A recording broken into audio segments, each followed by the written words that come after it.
Всем привет! Вы на канале 88 клубков. Это канал по вязанию. Меня зовут Настя. В сегодняшнем видео я хочу показать, как связать миниатюрную сумочку из джута. Это безусловный тренд сезона. Сумочка под телефон, но размер ее получается немножко больше. Она очень быстро и легко вяжется, но при этом вмещает в себя все самое необходимое. Размер по донышку 13 сантиметров, глубина изделия 17 сантиметров. В видео войдет вязание дна замкнутыми кругами, несмотря на то, что мы обвязываем канат, обвязка дна для создания ребра жесткости, переход от дна к стенкам, вязание стенок, очень плавный уход стенок от обвязывания каната, обвязка края и пришивание клапаном вот таким необычным интересным способом. При этом всю работу я выполню без прерывания нити джутового шпагата. Сумочка отлично держит форму, очень необычная и функциональная. При этом на нее идет минимум расходных материалов. Подписывайтесь на мой канал, ставьте лайки, внимательно смотрите видео до конца, все мелочи и моменты я стараюсь озвучить. Пишите свои вопросы и комментарии. Мне потребуется джутовый канат 8 мм, джутовый шпагат 1,5 мм. Вязать я буду в 2 нити, поэтому обратите внимание, если моток не позволяет достать нить из центра, заранее перемотайте. Также мне потребуется крючок номер 5, ножницы и термоклей, термопистолет. Это позволит мне связать замкнутые круги с канатом. Можно использовать любой быстро схватывающийся клей. Также мне приготовлен набор фурнитуры из натуральной кожи. Это клапан-застежка 9 см на 15 см, ремень и пришивные полукольца. Все необходимые ссылки на данные материалы, а также данные по размеру готового изделия, расходу материала я оставляю в инфобоксе под этим видео. Также прикреплю там свой промокод на скидку. Я набрасываю нить на крючок, край начала оставляю перед работой, подхватываю рабочую нить и протягиваю в петлю на крючке. Это первая петелька. Мне нужно набрать 10 воздушных.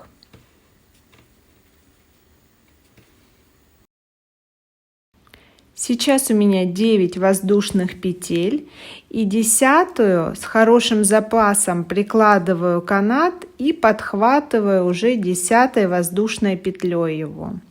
Здесь мне нужно будет еще подрезать, чтобы он был край ровный, поплотнее. Поэтому еще подтягиваю и поставила уже разогреваться термопистолет. В следующий раз я ввожу крючок в заднюю перемычку. Первая петля, достаточно она тугая, прохожу туда, подхватываю рабочую нить, вытаскиваю и провязываю столбик уже с канатом внутри. И так далее. Вот она, косичка. С другой стороны у нее идут перемычки. В эти перемычки я вставляю крючок. Вот. Подхватываю и провязываю столбик. Поправляю и вяжу до конца ряда. Отверстий для провязывания у меня 9. Значит, 9 столбиков с канатом внутри я вяжу.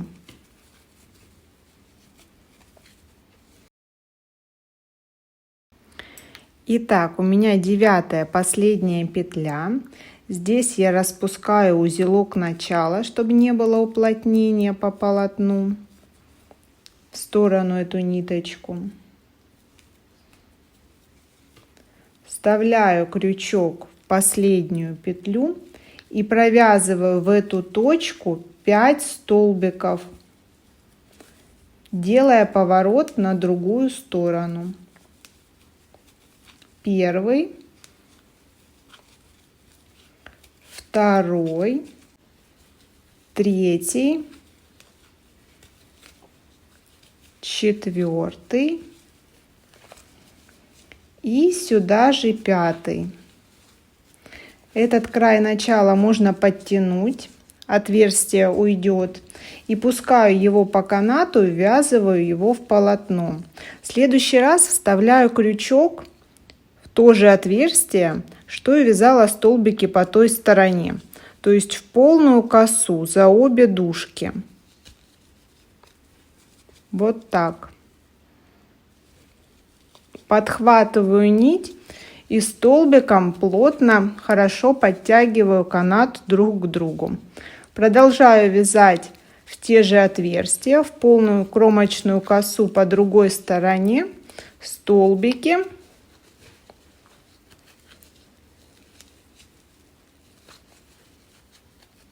Вот что здесь получается, поворот. И здесь уже мне нужно запланировать соединение каната с помощью термопистолета и обвязки до конца круга. Я подрезаю канат, чтобы ровный срез был и очень плотный. Планирую, как он повернет на эту сторону. Подравниваю.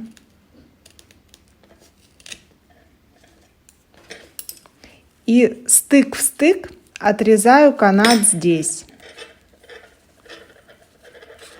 С помощью уже разогретого термопистолета приклеиваю два края. Хорошенько промазываю весь срез каната, чтобы подхватились все ниточки и ничего не торчало.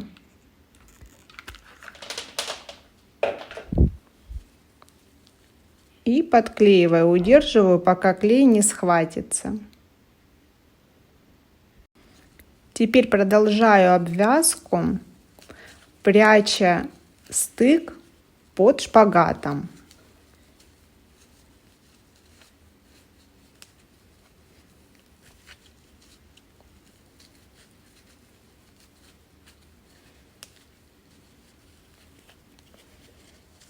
Готово.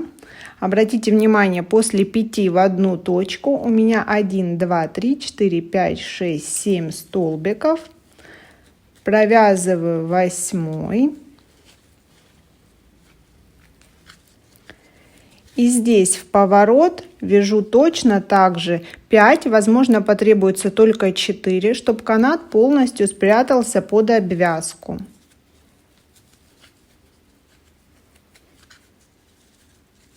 Первый, второй,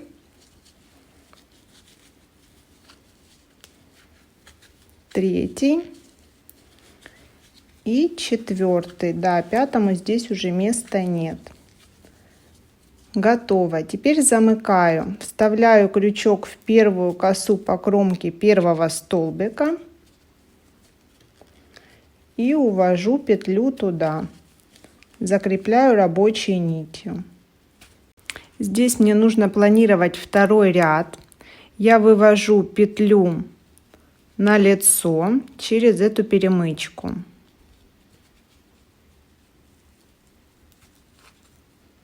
Готово. Прикладываю следующий ряд каната точно так же с запасом на край приклеивания и провязываю столбик с канатом внутри. Теперь следующая кромочная коса за обе дужки и еще один столбик. И так вяжу, вставляя крючок за обе дужки кромочной косы до поворота.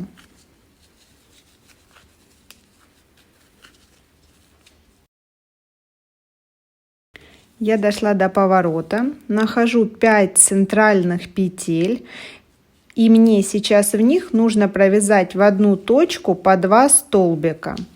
Вот она первая. Я вывожу столбик. Сюда же вставляю крючок, провязываю второй столбик. Так на повороте у меня получится плюс 5 столбиков. То есть 5 раз я сделаю добавление.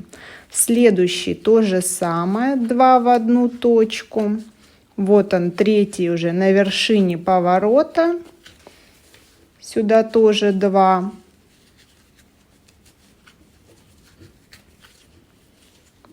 Четвертый.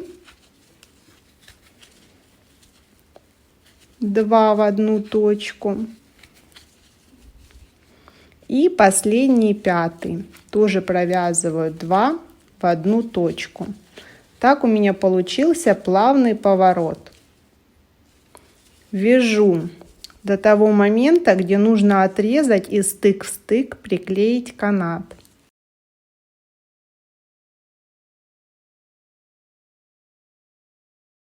Стык каната уже склеен.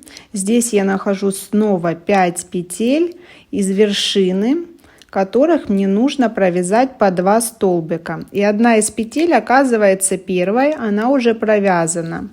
Делаю следующим образом. Последняя одинарная. 1, 2, 3, 4 вяжу по 2. И еще одну вяжу в начало, то есть точно так же делаю 5 добавлений.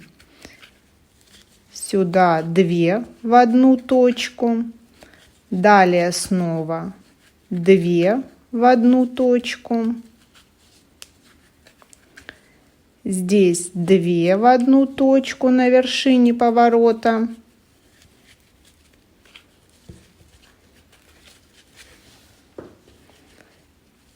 Еще одна четвертая добавка, 2 в одну точку.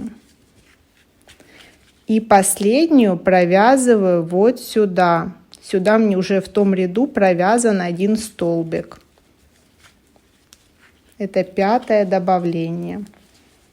Готово. Здесь сейчас я перехожу на обвязку края. Вставляю крючок в первую косу по кромке с лица на изнанку, подхватываю нить и протягиваю нить на крючке. Стараюсь не затянуть здесь, полегче, точно так же, как и вязала все полотно. В каждую следующую и протягиваю в петлю на крючке. Образуется бортик по краю. Завершился круг, остается последний стежок.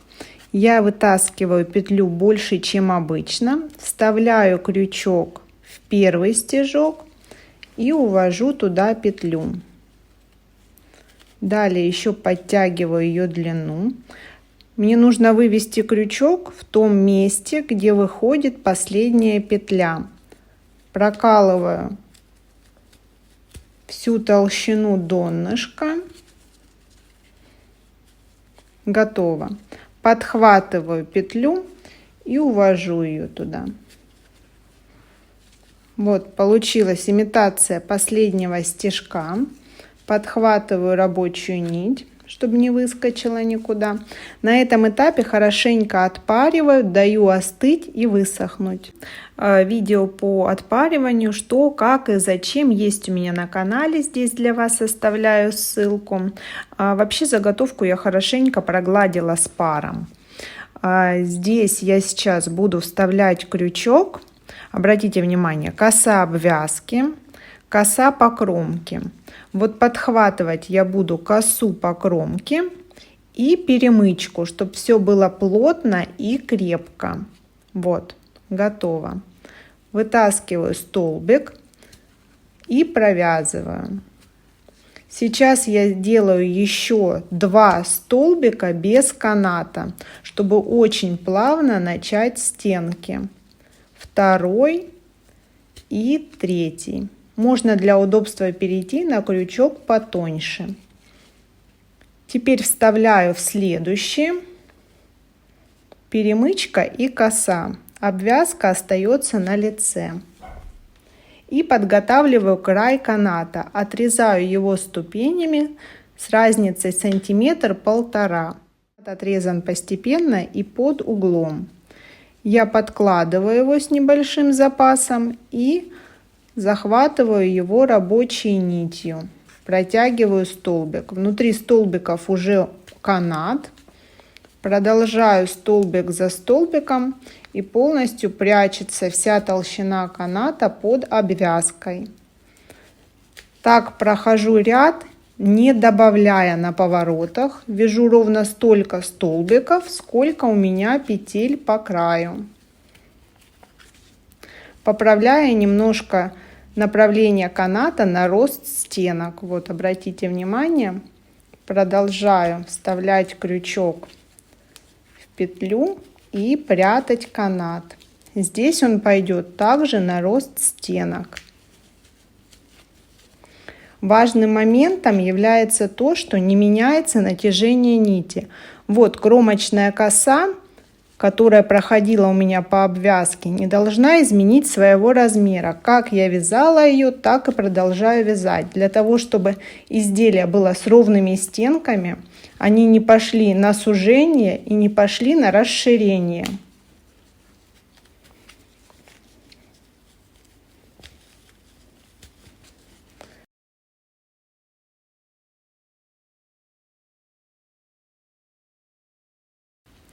В первом ряду провязан последний столбик, и здесь уже канат пойдет на канат. Напоминаю, у меня было 3 столбика без каната. Я вставляю крючок в полную косу кромки предыдущего ряда за обе дужки. Обратите внимание, вот так, подхватываю нить и туго, также не меняя натяжение нити, слежу за размером кромочной косы. Продолжаю прокладывать ряд за рядом. Ровно. Столбик обхватывает канат на одинаковую высоту и с лица, и с изнанки. Кромочная коса смотрит точно вверх. Ни добавлений уже не делаю, ни убавлений. Вяжу один столбик в одну петлю.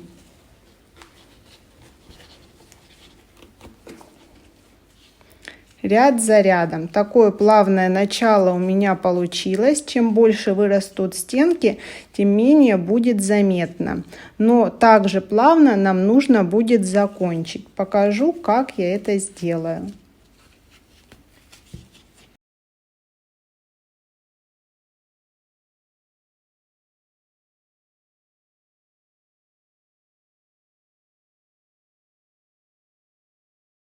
Итак, сейчас у меня вяжется 11 ряд. Размер изделия 13 сантиметров на 6,5. Глубина 16-16,5 сантиметров по внешним стенкам. Закончить обвязывать канат мне нужно точно так же поэтапно, отрезав его ступенями. И чтобы последняя ступень закончилась в районе пришивания боковой лямки, несмотря на то, что ряд у меня кончается немножко дальше. Закончу ряд я столбиками без каната.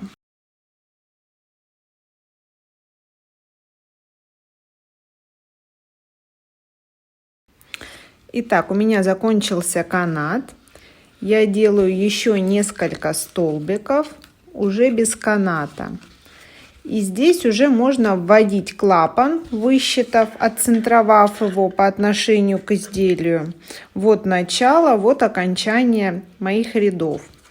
Но я продолжаю еще вязать один ряд столбиков без накида, без каната, чтобы еще более плавно и ровно выровнять край.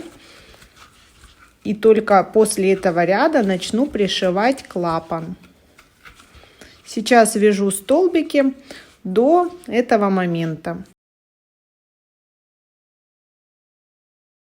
Готов еще один ряд столбиков без каната. Получилось 11,5 рядов, что равно 17 сантиметрам. Итак, здесь я уже завершаю, где начинались мои ряды, и мне нужно запланировать отверстие для пришивания клапана. У меня так совпало, что отверстия расположены на том же расстоянии, на котором и столбики по полотну, поэтому, соответственно, 9 отверстиям я отмечаю 9 петель. Вы смотрите по ситуации, иногда нужно через одно отверстие вставить крючок по полотну. Здесь, естественно, в каждое отверстие при пришивании я вставляю крючок. Итак, 9 отверстий вместе с маркированными. И сейчас я буду пришивать клапан, но следующим образом. Я по маркированное отверстие одной из нитей сейчас сделаю обвязку. Для этого зафиксирую петлю другим крючком поменьше и сделаю обвязку лишь одной из нитей. Если вы вязали в одну нить, обвязку делать не нужно. Вставляю крючок в каждую кромочную косу и прохожусь соединительными стежками. Следующим образом до маркера.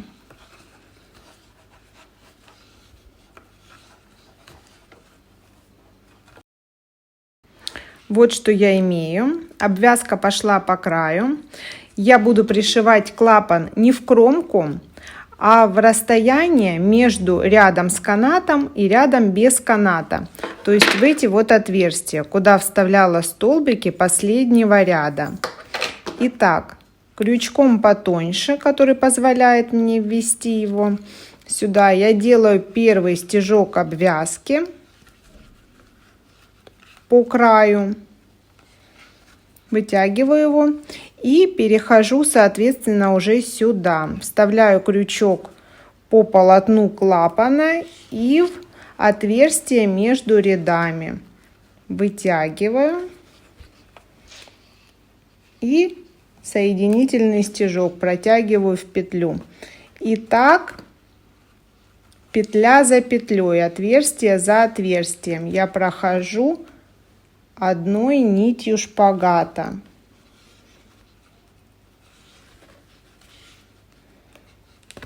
До конца.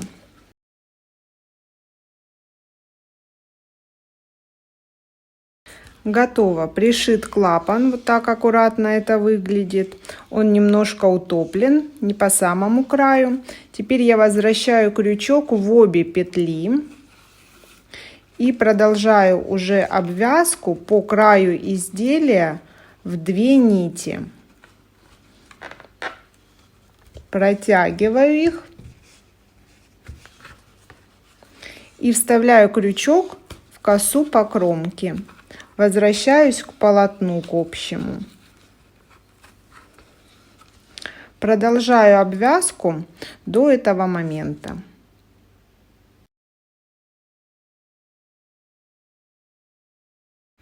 Я закончила ряд обвязки. Отрезаю нить с небольшим запасом, чтобы сделать имитацию стыка. Вытягиваю нить.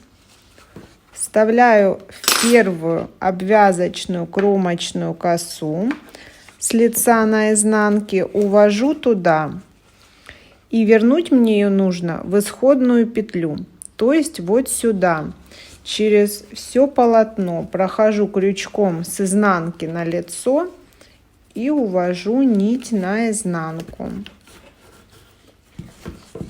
Здесь я спрячу нить по изнанке. Осталось пришить кнопку на полотно сумки и боковые полукольца. Подробное видео по пришиванию фурнитуры оставляю для вас здесь.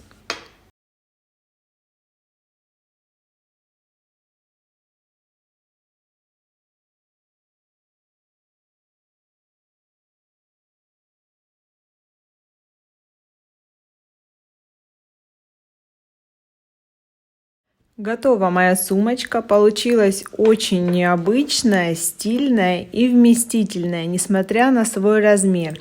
Сюда поместится мобильный телефон и не только.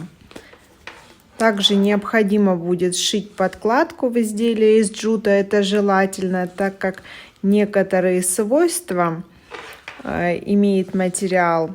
Если требуется видео по пошиву и вшиванию подкладки, пишите комментарии. Простой способ, с радостью сниму для вас.